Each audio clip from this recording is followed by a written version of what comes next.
ગુજરાતી દાળ. તો હવે હું સર્વ કરીશ. જય માતાજી. ગુજરાતી દાળ રેસીપી. અડધો કપ તુવરની દાળ, બાફવા માટે મેથી અને શિંગદાણા, વઘાર માટે રઈ, આખા લાલ મરચાં, મીઠું, હળદર, ગરમ મસાલો, લાલ મરચું, લીંબુ, ગોળ અને આજે કેરી મળી છે તો ખાસ હું કેરીવાળી દાળ બનાવવાની છું. તુવેરની દાળને એક વાસણમાં લઈ 15 થી 20 મિનિટ પલાળ્યા તુવેરની દાળને ધોઈ લેવાની છે. શિંગદાણા અને મેથી એડ કરીશું. હવે 3 કપ પાણી એડ કરીશું.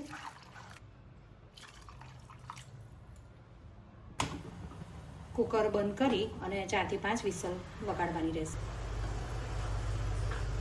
દાળ સરસ બફાઈ ગઈ છે. હવે એને વલોવી લઈશું વલોવણી દ્વારા.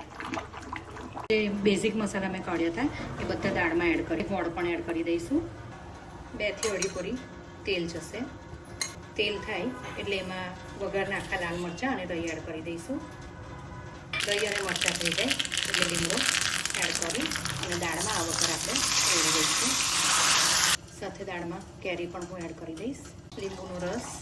દાળને 10 થી 12 મિનિટ આપણે ઉકાળવાની છે. દાળ ઉકળી ગઈ છે. હવે એમાં ધાણા નાખીશું. બપોરનું લંચ: ગુજરાતી ખાટી મીઠી દાળ, પરવર બટાકાનું શાક, ભાત, રોટલી અને પાપડ.